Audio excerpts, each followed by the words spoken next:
I'm going to punch out some holes with an apple corer. Might have to give it a little spin there. Set those aside for later.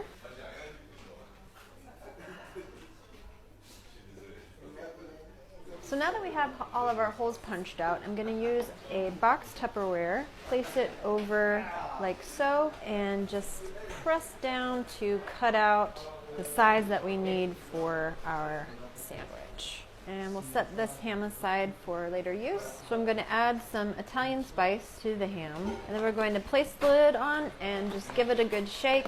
Try to distribute that spice as evenly as possible across the ham. Remove the lid, take this out, and see that we have the spice pretty evenly dispersed across the ham. So I have some string cheese that I'm going to place into the holes that we've cut out. It's been cut down to approximately the same size as the holes we've punched out. And then from here, we're going to cut this in half. We're ready to transfer this over to our hot pan. Just going to warm it up, give it some color, let that cheese melt down, and really incorporate the spices into the ham. I'm going to transfer this over to another plate.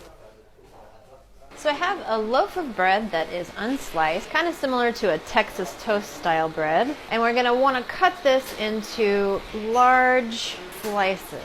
Having a bread knife helps.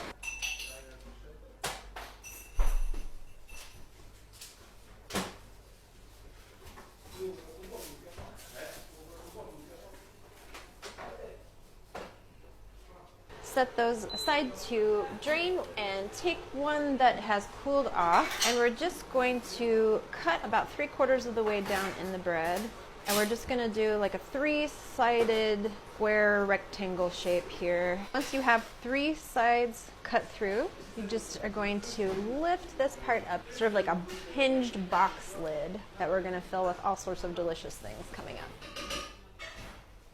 We're going to add in some egg to our pan, distribute that evenly across, and we're going to sprinkle our chopped ham throughout the egg. I'm going to pipe some pesto that I've placed into a Ziploc bag.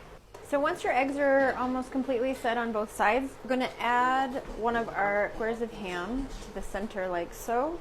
And then with your spatula, sometimes you might need 2, we're going to fold our eggs up over the ham.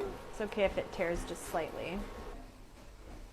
So now that we have our egg wraps prepared, we're ready to assemble our sandwiches. So I'm going to add some leaf lettuce, fresh Roma tomatoes, tuck in our egg wraps right on top there. Add some more Roma tomatoes on top, drizzle some more of our pesto right across the top. Get ready to enjoy.